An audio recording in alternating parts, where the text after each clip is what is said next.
Et si tout ce que vous pensiez savoir sur le désir n'était qu'un voile posé sur une vérité plus profonde, une vérité cachée depuis des siècles, transmise en secret par les alchimistes, les mystiques et les initiés? Et si ce feu intérieur que l'on nomme désir sexuel n'était pas une simple pulsion animale, mais une clé sacrée, un portail vers la transformation de l'âme, la guérison du corps et l'éveil de la conscience? Bienvenue dans Histoires émouvantes, la chaîne où les récits touchent à l'âme, bousculent les certitudes et ouvrent les portes de l'invisible. Aujourd'hui, vous allez plonger dans une histoire fascinante, aux confins de l'alchimie, du mysticisme ancien, des neurosciences modernes et des secrets les mieux gardés de la spiritualité incarnée. Une histoire que personne n'a osé raconter ainsi. Un voyage où vous découvrirez comment le désir, souvent perçu comme une faiblesse ou une distraction, peut devenir une force transformatrice sacrée, si l'on sait comment l'écouter, le transmuter et l'honorer. Si cette aventure intérieure vous interpelle, pensez à liker la vidéo, vous abonner à la chaîne et activer la cloche, car ce que vous allez entendre ici ne ressemble à rien d'autre. Préparez-vous à entrer dans un univers où le corps devient un laboratoire, l'esprit un catalyseur et le désir une clé alchimique vers l'éveil.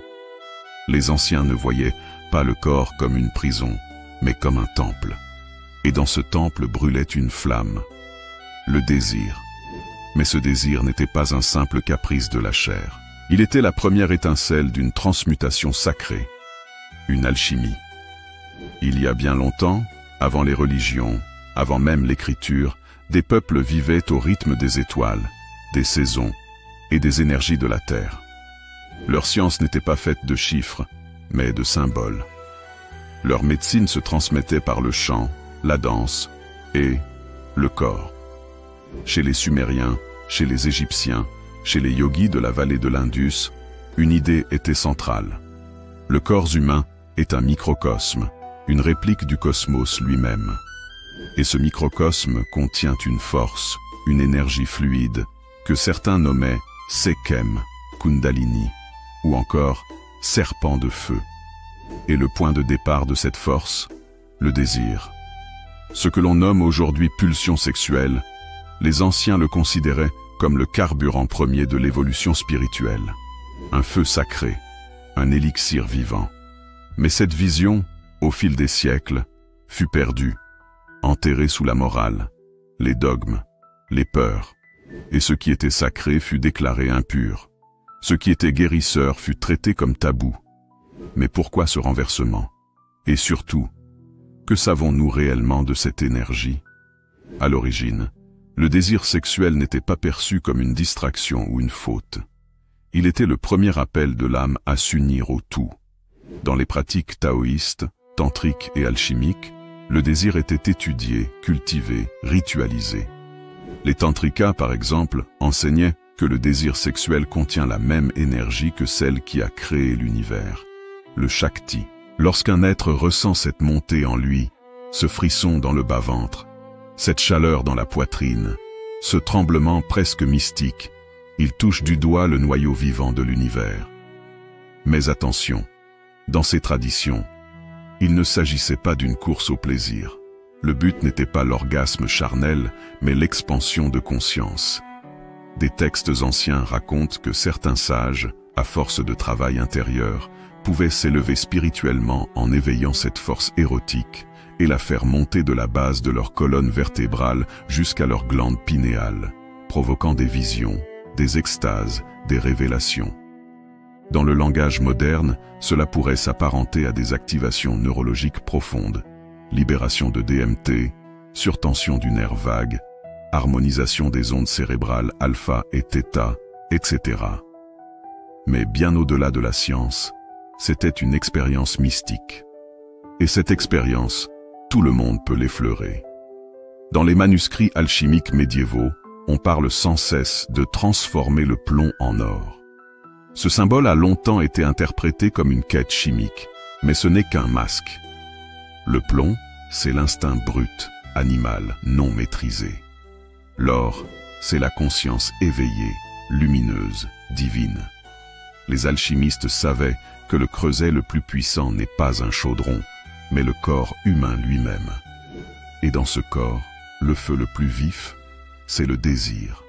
Ce n'est pas un hasard si les symboles alchimiques parlent de la rose rouge et de la croix, ou encore du mariage du roi et de la reine.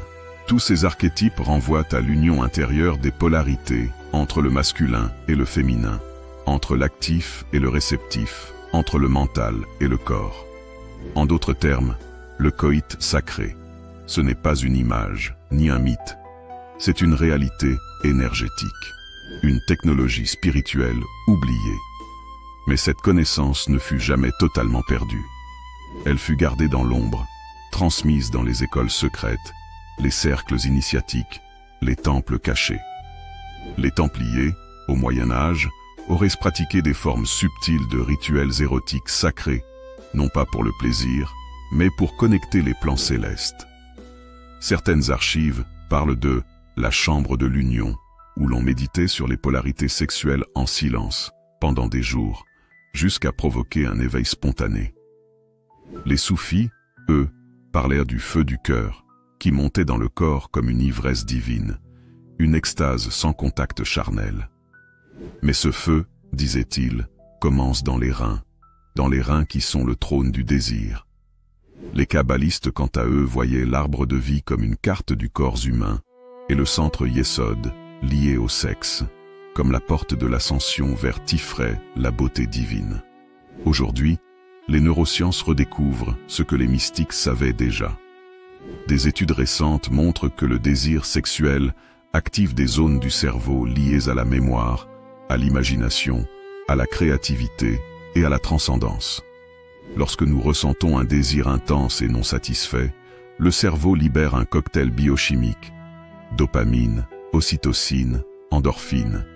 Mais si l'on sait retenir cette énergie, sans la dissiper, elle peut littéralement reconfigurer le cerveau, accroître la neuroplasticité, activer l'intuition, voire provoquer des états modifiés de conscience. Ce que les yogis appelaient Kundalini, ce que les taoïstes nommaient Jing, ce que les alchimistes désignaient par feu secret, les scientifiques commencent à l'approcher. Mais ce n'est pas un savoir intellectuel, c'est un art, un chemin, un feu à apprivoiser. Pour illustrer ceci, laissez-moi vous raconter l'histoire d'Isha, une femme mystique du XIIe siècle en Perse. Née dans une famille soufie, Isha fut initiée très jeune aux pratiques spirituelles. Mais elle ressentait en elle une force étrange, brûlante. À chaque prière, chaque chant sacré, une chaleur remontait dans son ventre, un frisson dans sa nuque. Un jour, elle rencontra un maître derviche qui lui dit simplement « Le serpent qui dort dans ton ventre est un messager. Si tu veux le comprendre, ne le chasse pas. Danse avec lui. » Pendant 40 jours, Isha suivit une retraite où elle jeûna, chanta et médita sur ses désirs, sans les réprimer, sans les satisfaire. Elle apprit à canaliser cette énergie vers son cœur, puis vers son esprit. Le 40e jour, alors qu'elle récitait un verset, elle perdit conscience du monde. Et lorsqu'elle revint à elle, elle dit simplement « Je suis devenue flamme, mon corps est resté, mais mon esprit a vu le monde depuis le sommet de la montagne invisible. » Isha devint guérisseuse. Elle n'enseignait pas la morale. Elle enseignait la danse du feu intérieur. Et si faire l'amour n'était pas simplement un acte charnel? Et si, à travers l'union physique, nous pouvions retrouver quelque chose de perdu depuis des millénaires, la mémoire de notre divinité intérieure? Le tantra ancien ne promettait pas le plaisir, il promettait l'éveil. À l'origine, le tantrisme n'était ni une religion ni une philosophie au sens occidental du terme. C'était un chemin d'expérience directe, une voie de transmutation qui se servait de tout ce qui est terrestre, le corps, le souffle, les sensations pour s'élever vers le divin. Le mot tantra vient du sanskrit, tan, étendre, et tra, outil, libération. Littéralement, l'outil pour étendre la conscience. Et cet outil n'était pas théorique. Il passait par l'union, par l'expérience charnelle, mais vécu dans une intention sacrée. Le tantrisme fut l'une des rares traditions à affirmer haut et fort. Le divin ne se trouve pas loin, mais dans ta chair, dans ton souffle, dans tes tremblements de plaisir. Mais attention, ce n'était pas un hédonisme désordonné, c'était une science intérieure rigoureuse, avec des maîtres, des temples, des initiations, des mantras, des mudras, des postures, des respirations, et surtout, une compréhension profonde de l'union sexuelle comme rituel alchimique. Imaginez ceci. Deux êtres entrent dans une pièce éclairée par des bougies, parfumées d'huiles essentielles et décorées de symboles anciens. Avant même de se toucher, ils s'inclinent l'un devant l'autre. Pas pour jouer, mais parce qu'ils reconnaissent que l'autre est une porte vers le divin. Dans le Tantra, l'homme représente le principe Shiva, la conscience pure, le silence immobile. La femme incarne Shakti, l'énergie créatrice, la vibration, la vie en mouvement. Et lorsqu'ils s'unissent non pas dans la précipitation, mais dans la lenteur, la conscience, la présence, ils recréent le mythe cosmique, la fusion du masculin et du féminin primordiaux. Dans cette union, le but n'est pas l'orgasme rapide, mais l'extase prolongée, une montée énergétique contrôlée qui peut durer des heures, parfois sans éjaculation, parfois sans même mouvement. Car dans cette lente montée, une chose se produit. Les cerveaux se synchronisent. Les champs énergétiques se mélangent. Les traumatismes enfouis remontent à la surface et peuvent se libérer. Et surtout, la conscience s'élargit. On entre dans un état modifié de perception, où le corps devient lumière, où les limites s'effacent, où l'on peut avoir des visions, des intuitions, des guérisons profondes. Les textes tantriques anciens, comme les tantras agama du Cachemire ou les tantras bouddhiques Vajrayana, décrivent avec précision les étapes d'un rituel sexuel sacré. Parmi eux, on trouve le rituel du Methuna, l'union sacrée dans un état méditatif profond. Ce rituel ne commence pas par le contact physique, mais par la reconnaissance sacrée de l'autre, souvent avec un regard silencieux prolongé, le drishti, suivi de chants, de mudras, de respiration synchronisée. La retention de l'énergie masculine, brahmacharya. L'homme apprend à ne pas dissiper son énergie vitale par l'éjaculation. Des personnes ayant subi des traumatismes, des abus ou simplement des années de sexualité mécanique découvrent, grâce au tantra, qu'ils peuvent réconcilier leur corps et leur esprit, qu'ils peuvent faire l'amour en priant, qu'ils peuvent jouir et guérir. Pour illustrer ce passage, laissez-moi vous conter l'histoire réelle d'un couple qui a vécu cette transformation. Saul était un homme d'affaires, cartésien, rationnel et déconnecté de son corps. Lyra, elle, était thérapeute corporelle, intuitive, mystique. Lorsqu'ils se rencontrèrent, tout les opposait. Sauf une chose, ils ressentaient un feu, une attraction étrange, presque mystique. Mais au lieu de se jeter l'un sur l'autre, ils décidèrent d'explorer ce feu sans le consumer. Chaque soir pendant 21 jours, ils s'asseyaient face à face, respiraient ensemble, se touchaient sans but, méditaient sur leurs blessures. Ils faisaient l'amour sans chercher l'orgasme, mais pour s'écouter, pour fusionner. Au fil du temps, Saul retrouva des émotions oubliées, pleura comme un enfant. Lyra, elle, eut des visions. Ensemble, ils passèrent des nuits entières à vibrer dans une lumière étrange, à sentir leurs âmes se déployer dans une union sans mots. Un jour, après une longue session, Saul murmura « Je n'ai pas fait l'amour avec toi, j'ai retrouvé le divin en moi. » Aujourd'hui, les scientifiques commencent à étudier les effets de ces pratiques. Le slow sex tantrique entraîne une activation accrue du cortex préfrontal, liée à la conscience de soi et à l'intuition. Une augmentation de la cohérence cardiaque, synonyme de réduction du stress. Une synchronisation des ondes cérébrales entre partenaires. Une activation prolongée de l'hormone de l'attachement, ocytocine, et de la dopamine. Autrement dit, le tantra modifie le cerveau, apaise le système nerveux et guérit le corps. Et si nous avions été trompés depuis toujours? Et si l'acte sexuel, pratiqué en conscience, était une forme de prière incarnée, une manière de se reconnecter au grand, tout sans dogme, sans église, sans extérieur? Les tantrikas disent « Chaque union est un rappel que l'univers est fait d'amour et de désir, et que ce désir, bien orienté, peut te ramener à toi.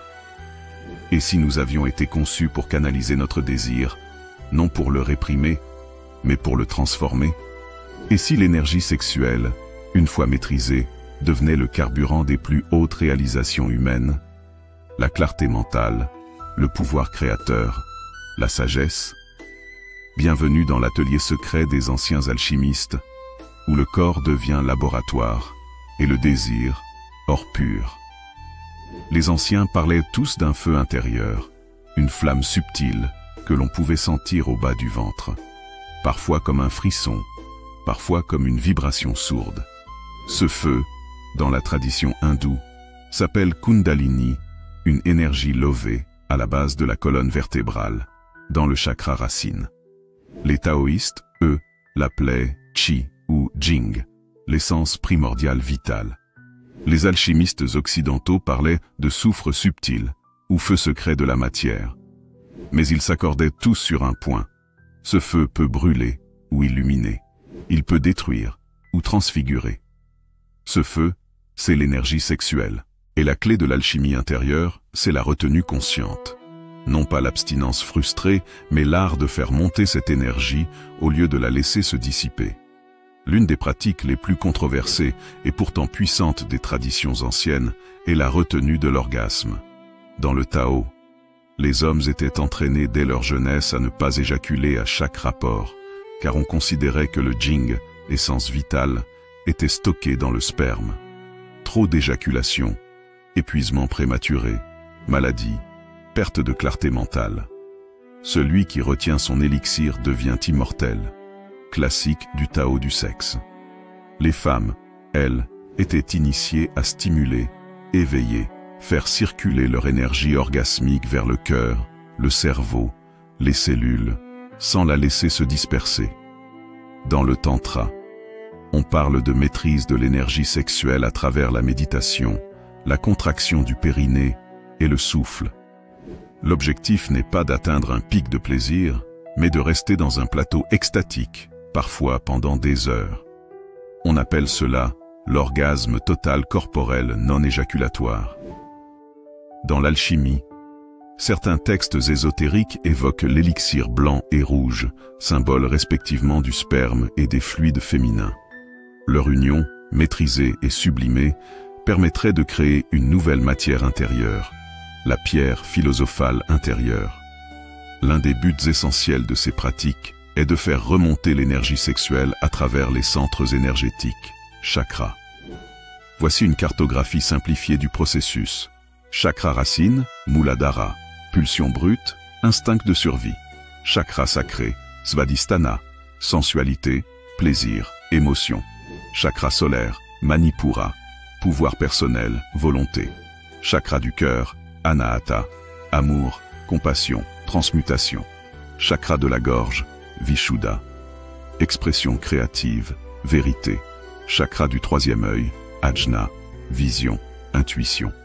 Chakra couronne, Sahasrara, union divine, extase pure. En gardant l'énergie à l'intérieur et en méditant avec elle, on peut littéralement l'infuser dans chaque centre, provoquant des ouvertures, des guérisons, des révélations. Des adeptes rapportent des visions intenses, des larmes soudaines de libération, une sensation de lumière dans le crâne, un sentiment d'unité avec l'univers. L'un des outils fondamentaux de cette transmutation est la respiration consciente. Une technique parmi les plus puissantes est le circuit microcosmique taoïste. Inspirez profondément, visualisez l'énergie sexuelle monter depuis le périnée, le long de la colonne, jusqu'au sommet du crâne, puis expirez et faites-la redescendre par l'avant du corps, jusqu'au bas-ventre. Répétez cela en rythme, parfois pendant 10 à 30 minutes.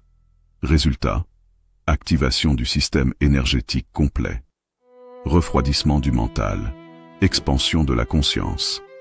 Avec l'habitude, vous ressentirez de la chaleur, de la vibration, un frémissement, comme si vous étiez une ampoule qui s'allume de l'intérieur.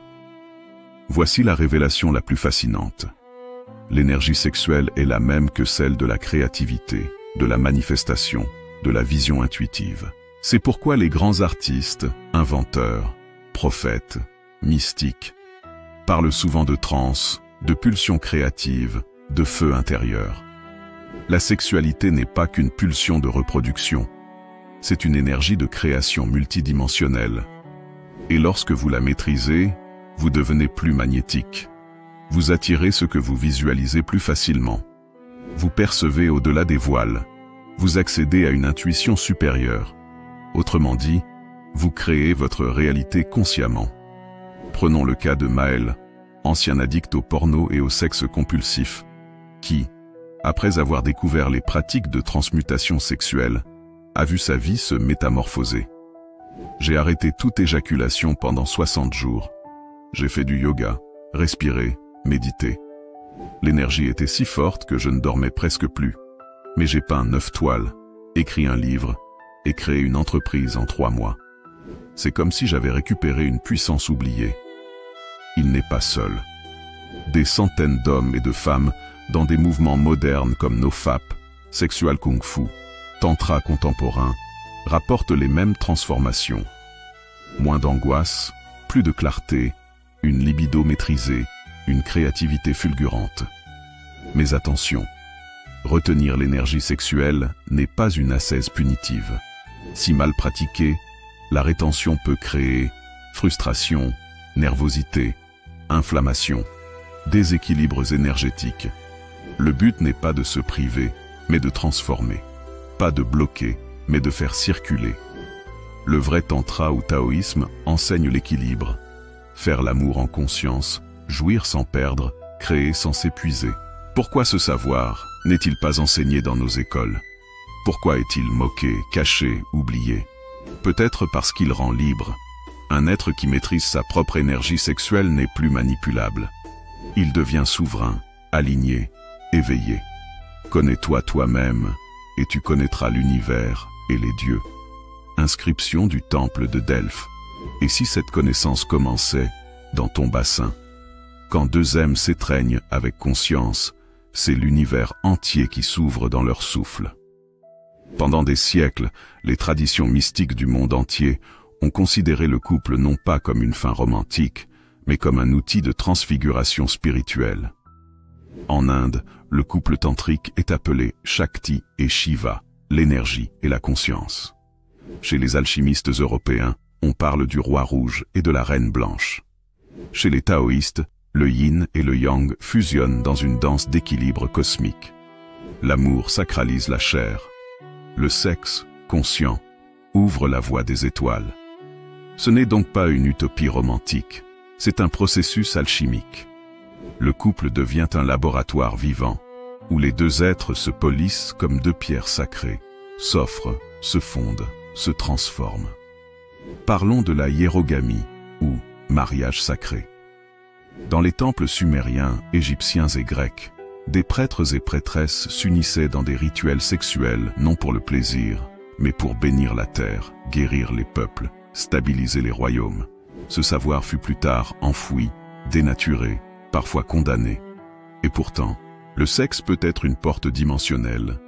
Quand les deux partenaires respirent ensemble, se regardent dans les yeux, se connectent au cœur et laissent monter l'énergie jusqu'au sommet du crâne.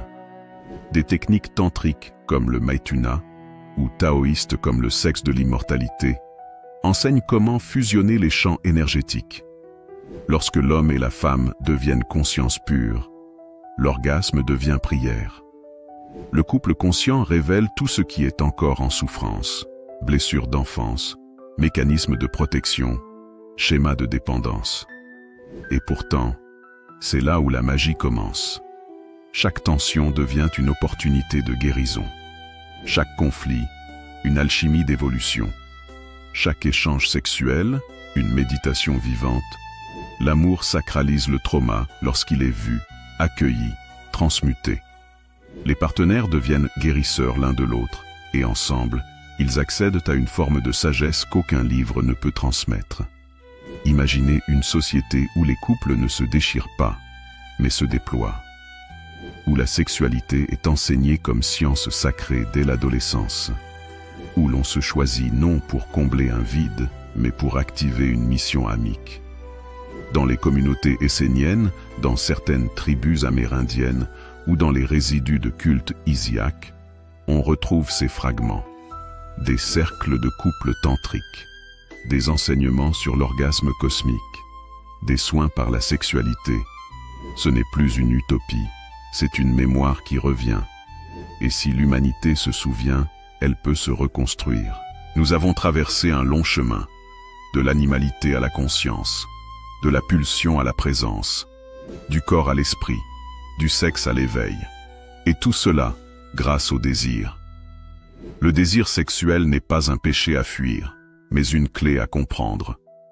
Ce que tu ressens dans ton bassin, dans ton ventre, dans ton cœur, ce n'est pas une faiblesse, c'est une invitation à la grandeur. Alors oui, et si le désir était sacralisé? Et si le couple était le nouveau temple? Et si l'orgasme conscient était la voie vers une humanité régénérée?